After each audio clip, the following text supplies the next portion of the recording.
We'll build this together, any type of weather. Unity is key. Keeping first G-O-D. We will conquer the world. Baby, just you and me. I can vision us now. One big happy family. What's up? I'm Lonnie. And I'm Latoya, and welcome to Way of the Walkers. Way of the Walkers. We're back. How are y'all doing today? Okay, so today is a little different. We have a little couch here, so because I want it to be more comfy. Today we're talking about how our trauma affected our marriage. And I wanted to give us both a space where we can honor each other's trauma. So each of us will have an episode to just talk about anything that we want to talk about when it comes to our trauma and, how it affected us. And then, of course, how we brought it into our relationship and how it affected our relationships.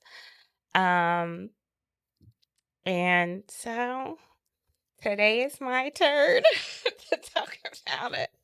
Yeah. Go ahead, babe. So, yeah, we just, I guess, give a little insight of, for what happened to us.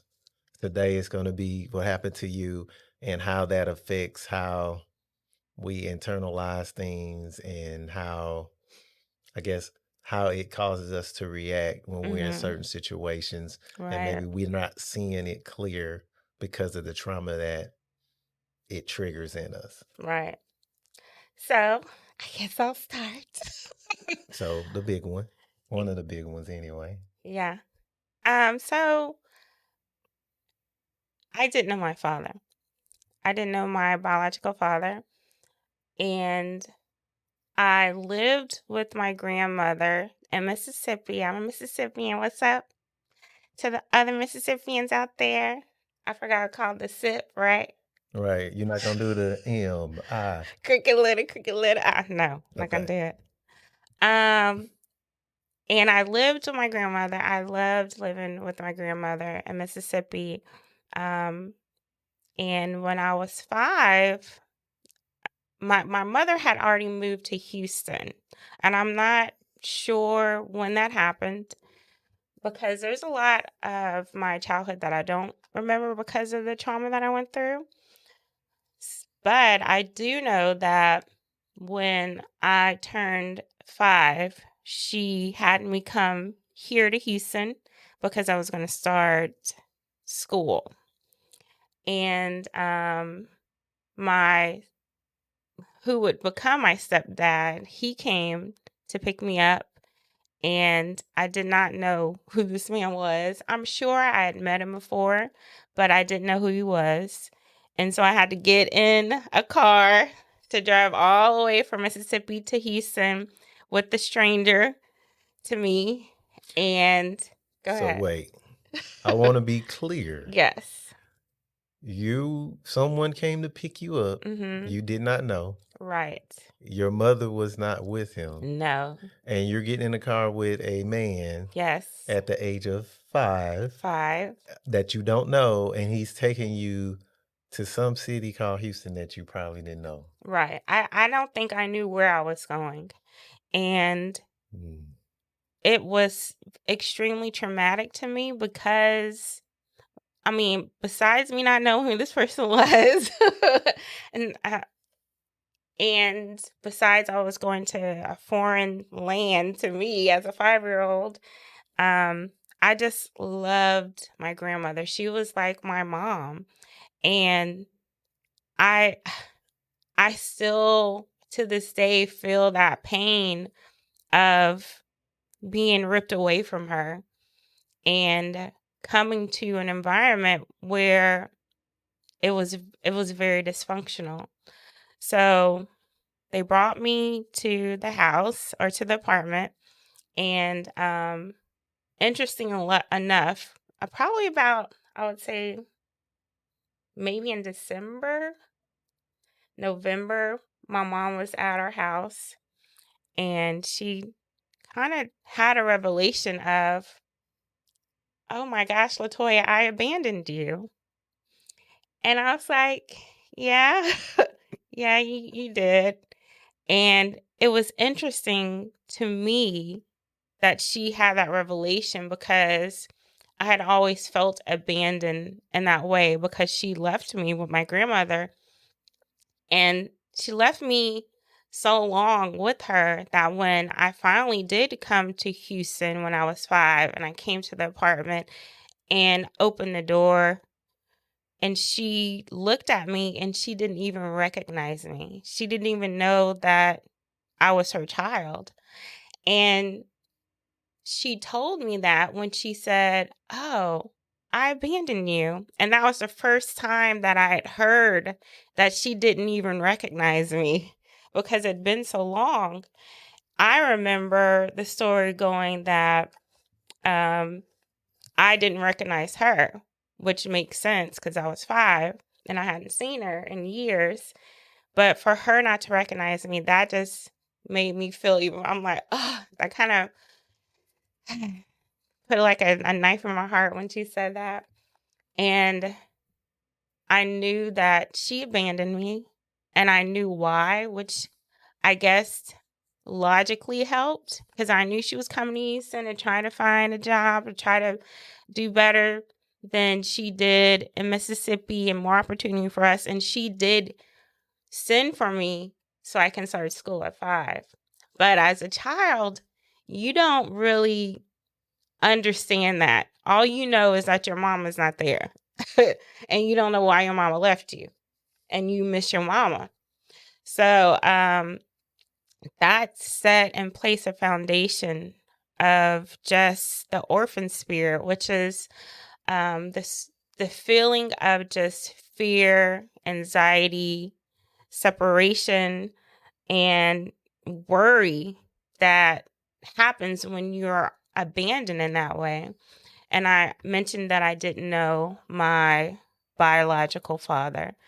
And having the understanding that he didn't want anything to do with me is what I understood because I never saw him. I really never spoke to him. He didn't call me over the years or any of that. Just planted a seed of just feeling like I was never good enough. Like if my mom left me, if my dad doesn't want anything to do with me, then there must be something wrong with me. And it just made me very my self-esteem's very low. And something that happened in our household was that it was extremely dysfunctional. My mom and dad, they had a very tumultuous relationship. And it was hard for me to rest in feeling safe in that space. And I needed that so bad because I needed to feel safe because I was ripped away from my grandmother from the safety of her. And it was like I was always clawing to feel safe. And it just was like a hole in my heart of anxiety because I never felt rest in where I was living. So it was just the something that they realized about me though is that I was very responsible. I'm not the first child, but I have like the first child tendencies of having like the perfectionist spirit and wanting to show up well and do well. And I think some of the love language that I gravitate to is words of affirmation. So when I was probably around, like I said, I don't really remember a lot of my childhood, but I can around 7 or 8 is when I have very lucid memory. But before that, it was kind of shaky. And when we were 8, we moved from the Alding area over, what area would that be, It's babe? right across the street from Alding High School. Yeah. So that's gonna be 45 and West Road. Okay, see, I don't know that stuff. And so we moved from there because my stepdad, he wanted to give us a better life. So we moved over into Klein area of Houston, and this nice house, and they realized I was really responsible. So they really put a lot of responsibility on my shoulders.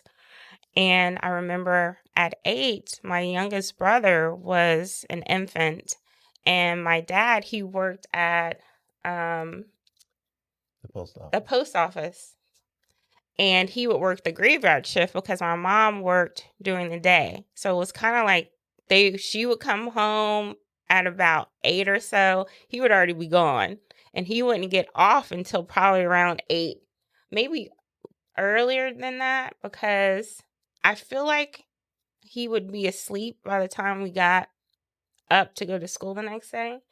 So I was responsible for getting home in time to take care of my infant brother at 8.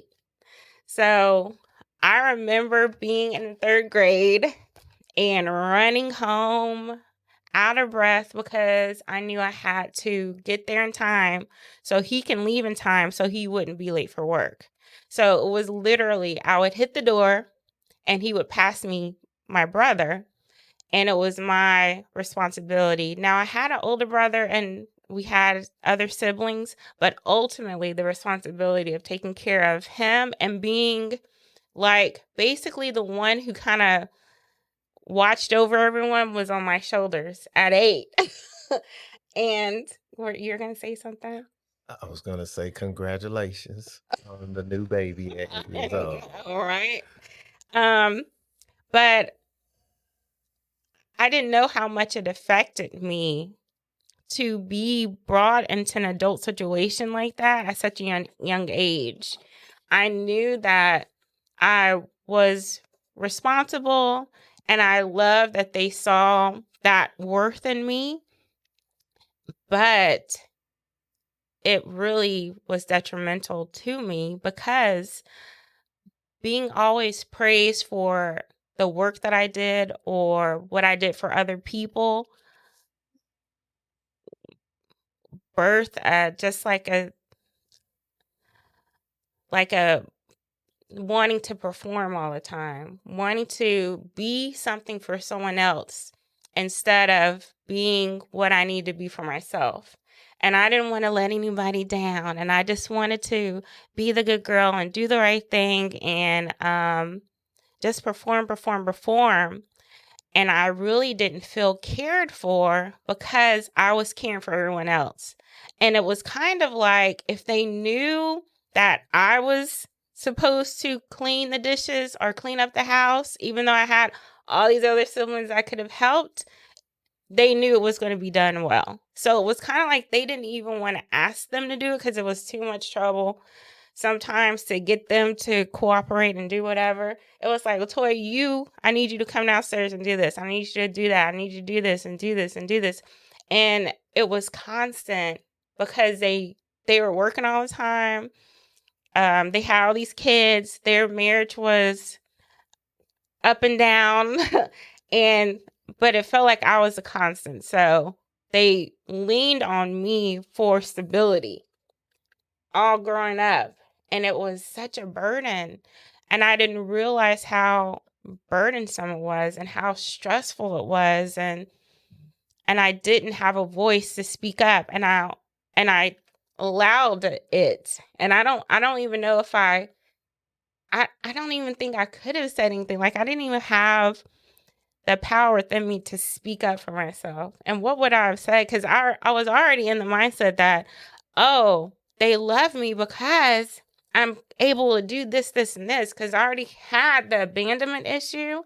So, oh my gosh, I couldn't face not being seen as worthy by not performing the way that I was out and in a way that I was receiving praise.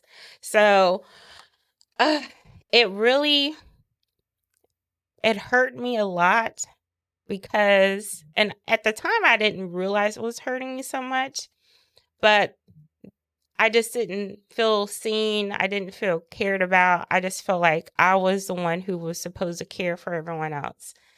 So an incident that happened was I was about 14. And this incident kind of explains how I felt about myself very well. I was about 14, and I was a young 14-year-old, meaning I was very naive. I was sheltered. My parents really didn't let us go anywhere. And because they worked all the time, we really didn't get to go and do things because it was like, y'all need to stay in the house. Y'all need to stay around the house. I wasn't a phone girl. Like, I hate talking to, even to this day. There's something about, I don't know what it is. I don't like talking on the phone. I'd rather sit and talk with you, but just sitting on the phone all day, I never did that. And I don't do that to this day. So I was very, very, bubbled. I didn't have a lot of experiences at all. And going to high school for the first time, I was shy and quiet and just really kept to myself. That's just how I am in general. And there was this one upperclassman who, for whatever reason, found me, I don't know, to be the one that he wanted. And I did not know him. I didn't even really know his name, but he decided that I was going to be his girlfriend. And he approached me and he basically told me that we were together. And I did not have the strength or the understanding that I could say no because of how I grew up. Like, I was always put in a situation where I felt unsafe anyway. And that was normal for me. And in a situation where I was the one that would say yes. Like, I was a people pleaser. So I would say yes. Okay, you want me to do that? Yes. Okay, you want me to do this? Okay. Because I couldn't say no. It was too much for me to say no. What would they think about me? What would they wouldn't love me if I said no? So this upperclassman, he towered over me. He was just aggressive. And I remember the times that our school was huge. We had a huge graduating class. And the only times that he would really see me or I would see him was at lunch.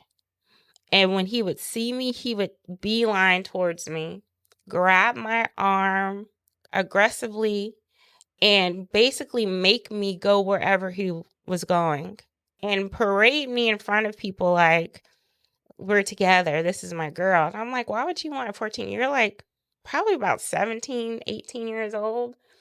And he would touch me all over my body in front of people. And I would allow it because, like I said, I didn't know how to say no. And I was terrified of him. I was absolutely terrified. He would make me sit next to him and eat lunch with him. I would just sit there quietly, stomach turning, just panicked. Couldn't even eat. And I didn't know what to do. I did not know what to do. And eventually I started coming to lunch. And instead of going into the cafeteria area, I would make my own little lunch. And I would go into the bathroom and sit on the toilet and close the stall and eat lunch in the stall because that was the only place I can go to feel safe. And I would do that for weeks and weeks. And I remember one time he called me and he was like, I'm going to come to your house. And I was terrified because I thought, oh my gosh, he's going to come to my house. He's going to find out where I live. He's going to come to my house. And the sad part was that I didn't have a space, because before that, going to school was kind of like my outlet from being at the house, because something that was happening at home was my stepdad he had a lot of things that he dealt with, and he abused a lot of substances. And we used to walk around on eggshells because we didn't know what was going to happen that day. So it was almost like I would walk around holding my breath because we didn't know what was going to happen.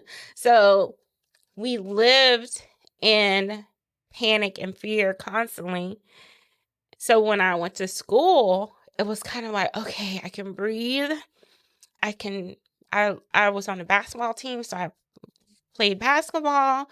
I got close to the girls on the team, so that was something. But then when that started to happen, I didn't have anywhere to go. I didn't know what to do. And eventually, I don't know, just out of the blue, it's like he forgot about me. And he just stopped pursuing me.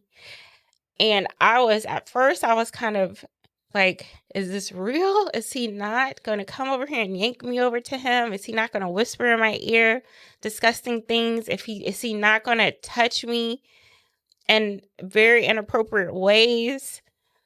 And eventually he just disappeared.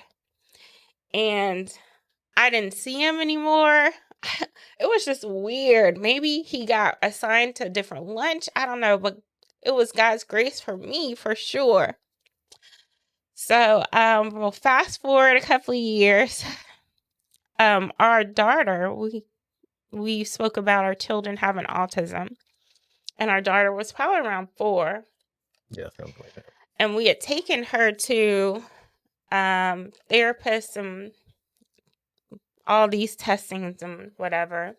And one of the suggestions that they have is to get her into like a social environment and to get her out the house, and they do things with her. And we saw her, she was extremely athletic and extremely active. Yeah. Oh my gosh. So we decided we're going to let her play flag football. We're like, Lillian, it was so cute. She had her little jersey and her little flag belt, and Dad got her spikes. And She got some pink spikes. yeah, she had pink spikes, and we had her decked out for sure. yeah. And Dad she and Dad were in the backyard running around and trying to teach her about football. She was into it, and we were like, oh my gosh, it's so exciting. And so the first game, we were like, everybody, y'all need to come support Lillian. Right. So everybody, all the brothers. Like it was my 3 brothers came out. His 2 brothers came out. Like we were out there, was out there, and we were just like, oh, Lillian, just cheering her on. And I'm out there with the kids. With our brothers, and I'm noticing that there's a father who was just going ham over his son. And I'm thinking, oh my gosh, they're 4. Calm down. Calm down. This is not like he's about to get, what do you call him? You drafted, right? Right. This ain't college. He ain't about to be drafted to the NFL tomorrow. Right. So I think most people out there were kind of like, this dude is really excited. Now, his son had a little bit of skill, but this wasn't. Great. We're not shading the sun. His son was good. It was just like he not going to the NFL tomorrow. Oh, really? Right. And maybe this is the first game for them too. And he was just super excited. He was super excited. And I started to really look over and see this guy because he was loud and boisterous and like all over the place, flailing arms and clapping. And And I started to look and I'm like, oh my gosh, that's him. That's him. That's the person who molested me and stalked me and harassed me in high school. That was him. And I had not seen him since then. And oh my gosh, it's like I went back to that time of when it was happening, and it took my breath away. And I had already told Lonnie about what had happened in high school. So I grabbed him and I was like, baby, that's him, that's him, that's him. That's the guy. And he was like, what? That's him. Of course he wanted to go over there. And I was like, baby. I just want to go have a conversation. Yeah. That's it. That's it, huh? That's all. I was going to ask a couple questions. And oh my gosh, it just rocked. It rocked me. And so the game is over. We go home, and my brothers, they stayed over at the house because they came to the house and we had food and everything. We just continued the celebration for Lillian. And I was just very disturbed by it. So much so that I couldn't shake it. And my oldest brother and I were in our dining room eating our food. And I said, well, let me tell you what just happened, because I couldn't shake it. And I told him about the man at the field and how he was the person who molested me in high school. And my brother, oh no, I'm going to cry. I can feel it. Gosh dang it.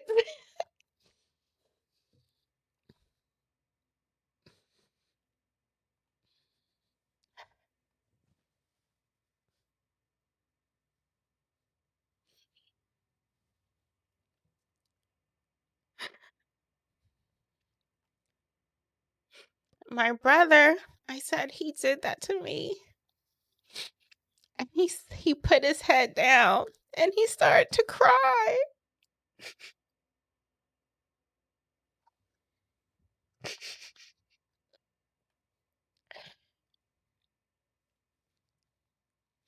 And this is what he said. He said, Latoya, why didn't you tell me? And I said, I didn't tell anybody because I didn't think anybody would care. And he said, do you know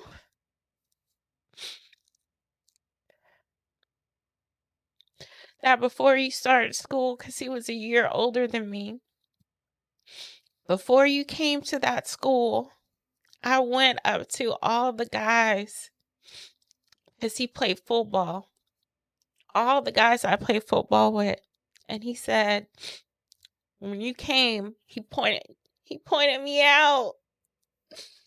And he said, that's my sister. Don't you ever do anything to my sister. You leave my sister alone. And if you do anything to her, you have to answer to me.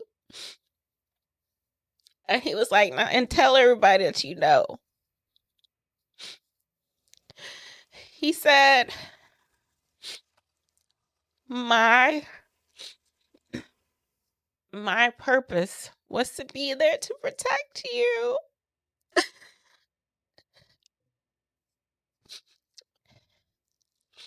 And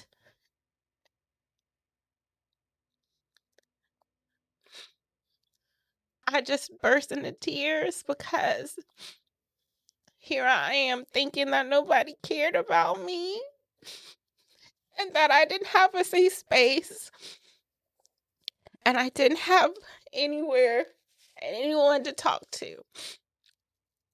And he had already gone and said, that's my sister. You better not touch her. Leave her alone. And he felt like he failed me.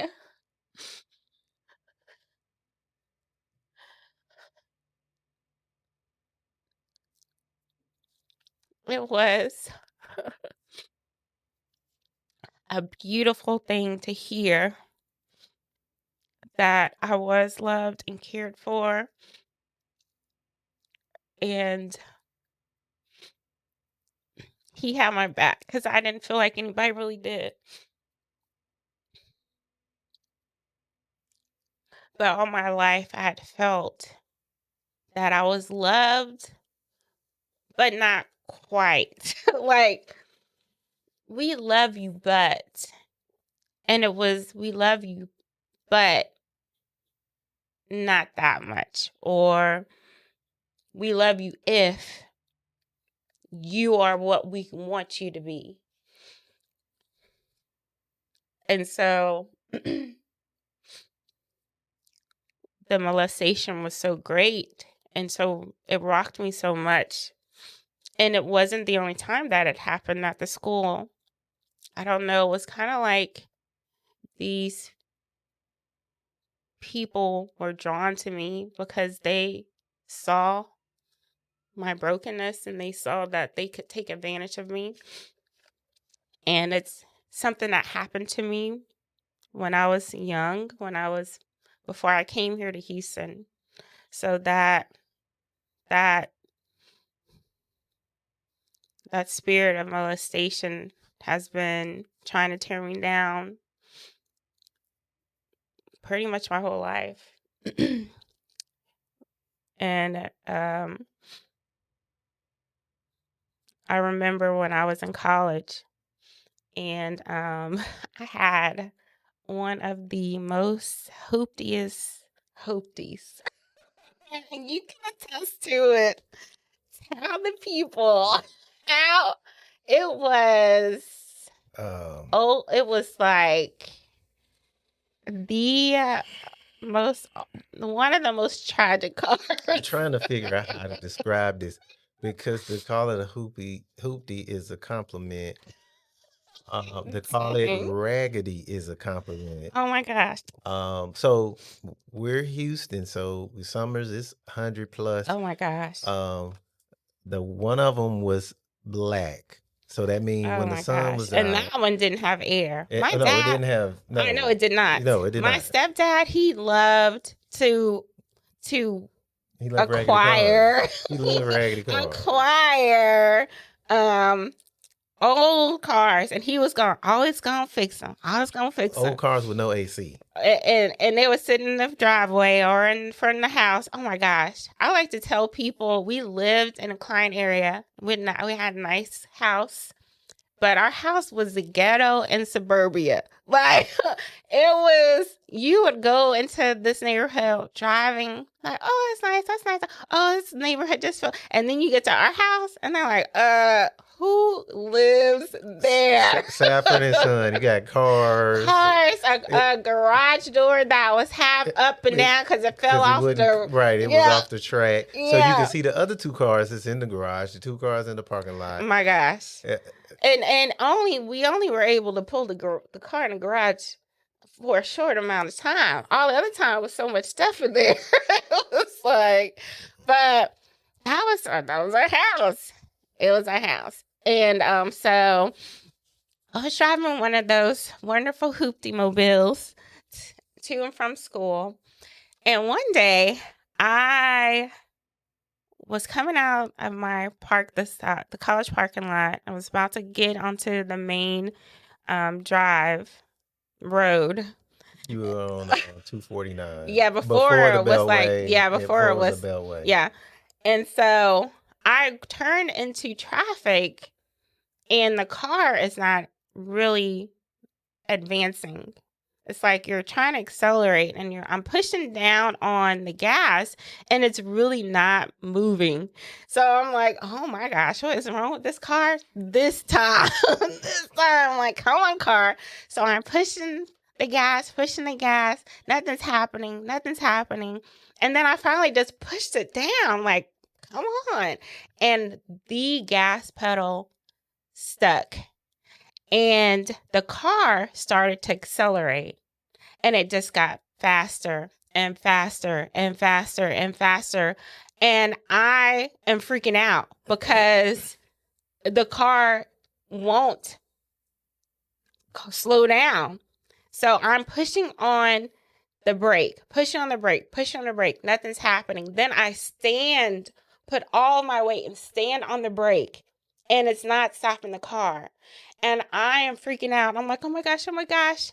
In front of me is a red light, and all of these people in their cars. Now, we already said that the car is raggedy, but that doesn't mean it wasn't Pontiac Detroit steel. That's No, what yeah, it was. It was a old, Pontiac, I it was think. an old school, Old school. made of solid metal, not Yes. these fiberglass cars. So that car is gonna rip through one of these fiberglass cars like it's nothing. It was going to rip through several. Yeah. It was going to be catastrophic. And I'm praying. I'm like, oh my gosh, oh my gosh, oh my gosh. And the car is continuously getting faster and faster. I'm still pushed down, standing up. I'm smelling You the can smell the brakes burning. Yeah. And I know it's the grace of God, because I was going so fast. It doesn't make any sense what happened. I turned a hard turn into a parking lot that was a veterinary clinic, and I made the turn. It was not like this huge entrance. It was a narrow entrance. I made it. And then I came into the parking lot, tried to turn because I'm now about to run into this building. I hit the building. The back part of the car hit the building and I fishtailed, and the car was still propelled, and it went through a fence that was a pasture with cows and horses or whatever in there. And finally the car came to a speed where I can jump out. So I jumped out of the car and I just started running. And of course, the people in the vet clinic, they felt the building shake and heard the chaos that was going on outside. So they're running out. And there's this woman who had scrubs on, who worked there. She saw me running and she starts running towards me, and she throws her arms out. I throw my arm out. She just grabs me and I'm crying. She's like, it's okay. It's okay. And so I'm sitting in the clinic. They're calling my parents, and my mom called my mom, and she was like, I told him that you shouldn't be driving that car. I told him you're never going to drive that car again. Oh my gosh, are you okay? Oh my gosh. And she was freaking out. And so my dad, we finally got in touch with him, and he came up, and I was so concerned. I felt like it was my fault. I was like, how am I going to help them pay for this? Because, as we just talked about, I had the mentality of, I got to make this better. I got to figure this out. The thought of how much they would have to pay for anything. I'm like, oh my gosh. I didn't even ask growing up for things that I needed because I was so concerned about the lack of funding that we had at our house. Is that a commercial? Yeah, so I was terrified. I felt so bad. Oh my gosh, oh my gosh, oh my gosh. My dad came in and he said, don't worry about this. Don't you worry about this. I'll take care of this. I don't even want you to think about this again. And I was like, oh my gosh, okay. And he said, and you'll never have to drive that car again. You'll never have to, because my mom was going ballistic. Oh my gosh. And so we get to the house. My uncle, his brother came over. He's a mechanic. He looked at the car and found out that it stuck. The gas stuck. And it was because the car was so old or whatever. And so the back part of the window was busted out. The bumper fell off. I'm like, I thought it was a hoopty, but now it's like next level hoopty. That might have been, because one of them, all the windows was in. It was, and it had air conditioning. Right, that one that was a window of air conditioning, but that didn't help you when it was time to stop the car. Right. But so it just turned into next level hoopty mobile. And so, but I was okay with it because I'm like, I don't have to drive a car anymore. I'm so thankful. I'm terrified of it. And like a couple of days later, I was in the car again. And I was so sad and disappointed because that whole thing of we love you, but not really kicked in because they were so terrified that they were going to lose their daughter and that, oh my gosh, we're never going to put you in this car again. And like, I was precious cargo and I reveled in it. I was like, oh my gosh, I don't have to worry about the consequences of what happened. And you never have to drive this car again. And I'm like, oh my gosh, thank you. And a couple of days later, I was in the car again. And it just lined up with everything. It was like that small few days, I thought that I was enough. I thought that, oh, they do care. But here I am in this car again, that the gas can stick again. And I guess it's worth it to them. I guess I didn't have the money to buy a car because when I started working, I was saving all my money. I knew that I was not like the kids that surrounded us in our school, that I wasn't going to walk out on my 16th birthday and find a convertible with a bow on top of it. Like, that was not going to happen. So I knew it was going to be my job to get me a car. So if I didn't use my money on food or clothes, then I was saving that money. I was saving the money. And my dad found out that I was saving all this money. And he said, you get to a certain amount, I'll match it and we'll go get some, go find a car for you. And I'm like, oh my gosh, really? Okay. And he said, no, we're going to do it. And I said, okay. I'm so excited. So I'm not even cashing checks. I'm just putting a check on the dresser, the next check. And I was stacking checks, right? And eventually I had all these checks sitting in my room. And I think he found out about the check. So he said, well, you don't have a bank account or anything. You need to put these checks in a bank account, because it was getting to the time to where I had made it. Like, I'm like, I made it to the amount. So I can go put this in the bank because we're going to use it for my car. Yes. So we're driving around and we go and I get my first bank account. I'm so proud of myself. I deposit my checks. I have my little card. It wasn't a debit card yet because that was back in the day. Check card. Yeah, it was something like, I don't remember. And so it wasn't called debit. It was a check card. That's right. It wasn't a debit card yet. So I'm just elated. Oh, when are we gonna go? Oh, it's gonna be great. I can't believe it. Because at the time I was working at a daycare center, and I would walk to the daycare center. And the daycare center was not close to walk to, but I could manage it. So I would walk to the daycare center every day, and then somebody would pick me up, or I'd have to walk home. So I thought, oh my gosh, I get to drive up here to my job. I'm so excited. I'm at work and I'm in the back with the kids. The kids are having a nap. And the director comes back and she says, LaToya.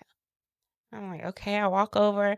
Your dad is here. I said, my dad is here? What is he here for? Now, we were talking about how it was at the house. So when she said that, instantly my stomach dropped. I was like, oh my goodness, what and why is he here? So she said, well, you can't leave. We don't have anybody to cover you. So I'm going to send him back. I said, okay.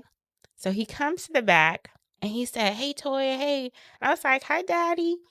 And he said, so I had a problem in my car, and so the tires are flat and I need some new tires for the car. And I'll pay you back. It's not a big deal, but I really need some money to buy some tires. And I was like, of course. Okay. Of course. So I gave him my check card because I'm smart. Uh, but let's be real. Yeah. We know the situation. You didn't have a choice. I didn't. That situation, you saying no, the consequences from that, you didn't want to suffer. Yes. And not giving him the card or the pen, those consequences, you didn't want to suffer, because this is right before me. So I could only imagine the consequences of you trying to say no. So you couldn't say no in that situation. So, yes, you're very right. He knows. He took my debit card, my check card. He went to the bank and he left me with maybe $300, I believe. And he used the money to go and get drugs. And I was livid. And when I think it was like sometimes he would leave and be gone a couple of days. And when I talked to him about it, he denied that he even said that he was gonna match what I made and we go get a car. He's like, I never said that. And he said, yeah, I took the money, I'll pay you back. But kind of like, and I was just like, yeah, makes sense. Because by that time I was about 17. Yeah, I graduated at 17. I got that job. And I was used to that kind of situation. So I was like, okay, makes sense. So seeing all this, the topic of having our trauma affect our marriage. So coming into our marriage, one of the biggest issues, I think, was that you had to step in and cover me when it came to dealing with family things.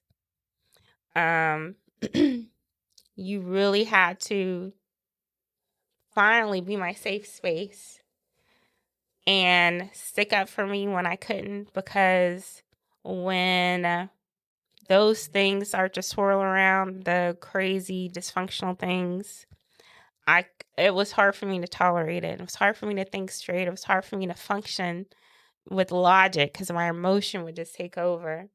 And he would help me be cognizant of what was going on.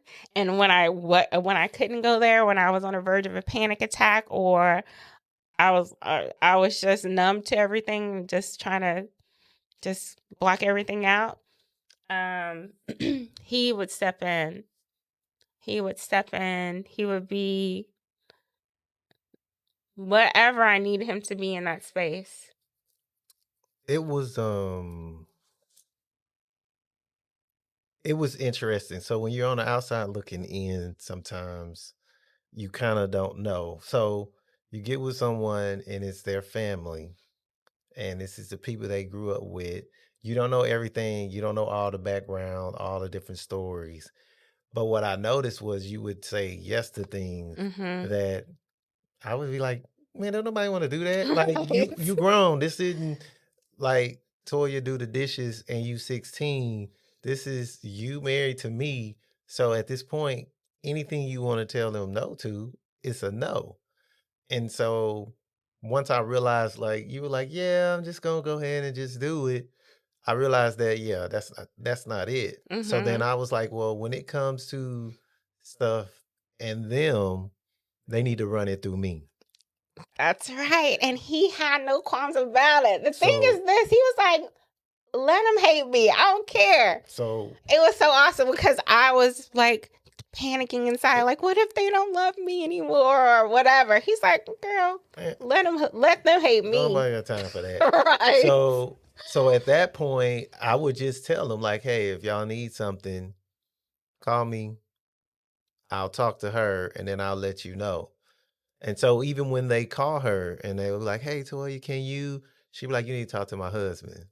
Yes. So they call me and then I'm like, well, I'll get back to you. I'll let you know. I go talk to her, have a real conversation like, hey, they want to go to the park.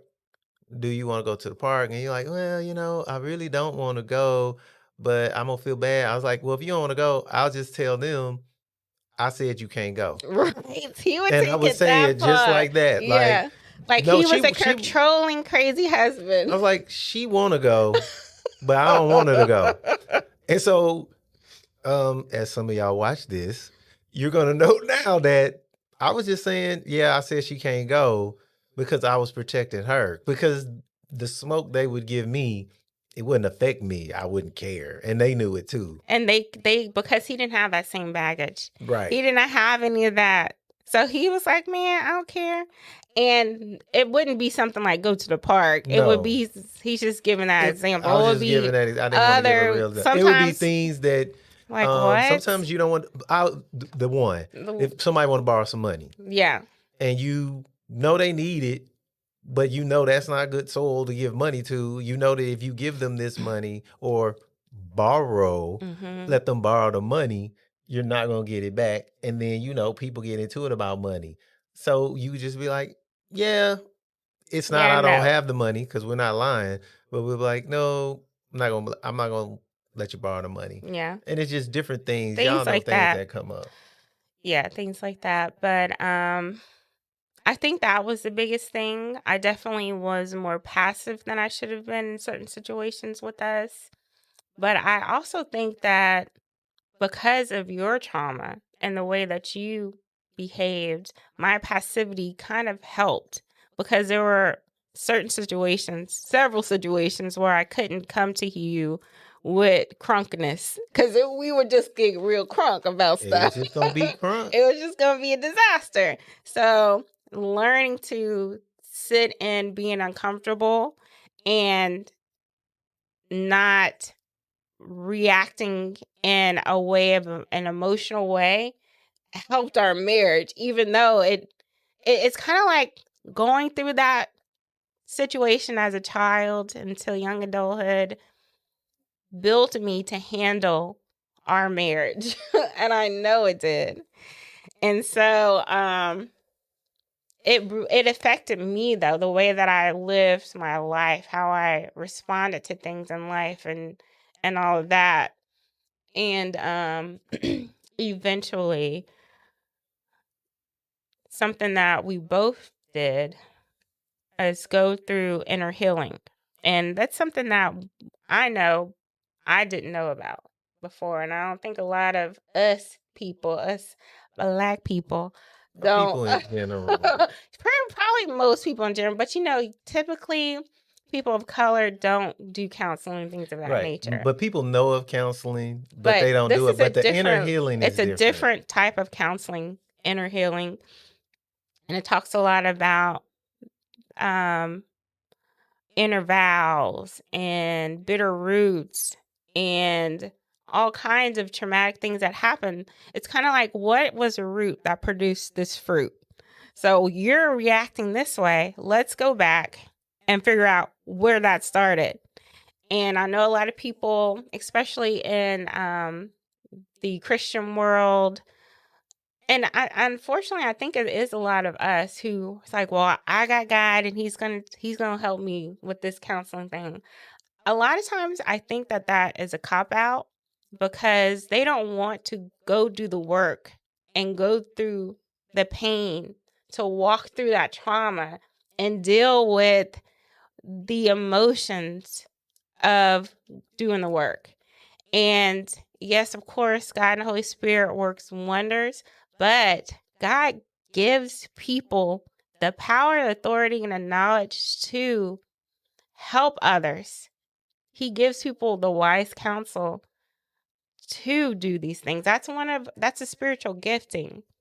And just like if you're a great mechanic, God placed that in you. God placed in certain people the ability to counsel you.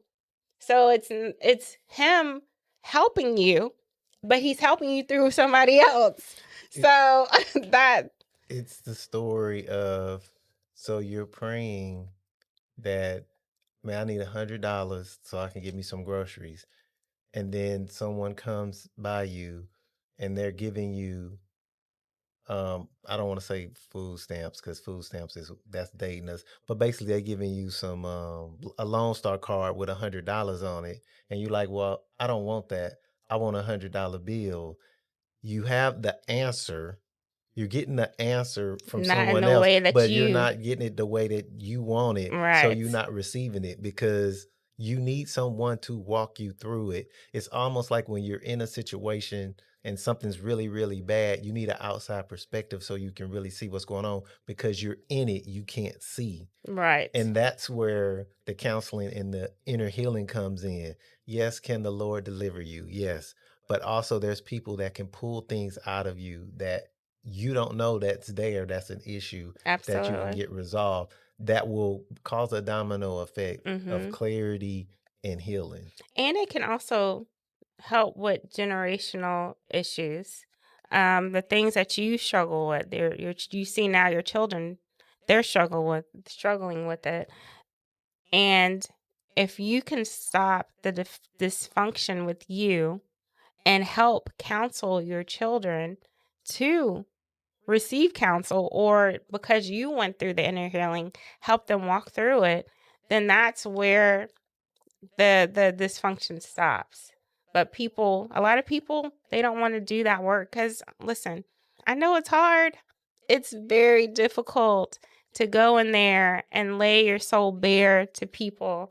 But the thing I really liked about inner healing, because we've been to counseling and to inner healing, is that it's just a different space. That's the first time that I've heard of soaking music, where you just play music that is recorded in mind for people to receive the presence of the Holy Spirit.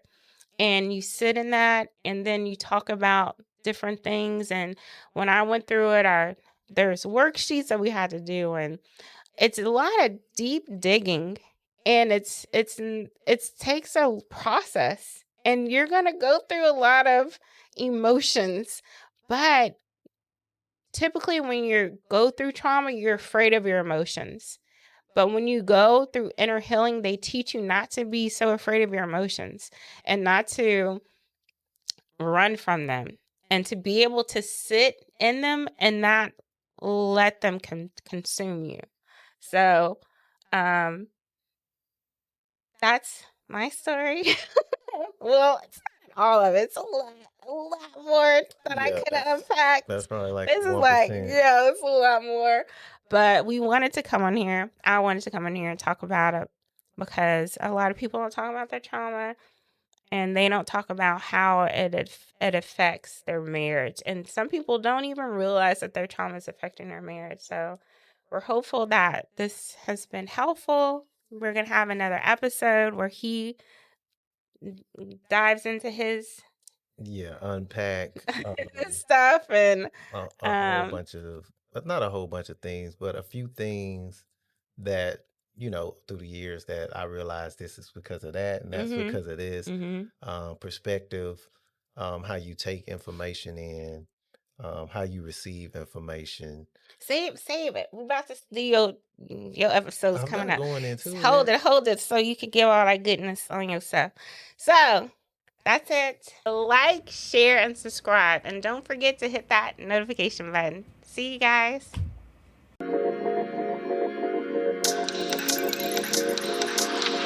We'll build this together. Any type of weather. Unity is key. Keeping first G-O-D. We will conquer the world. Baby, just you and me. I can Envision us now, one big happy family.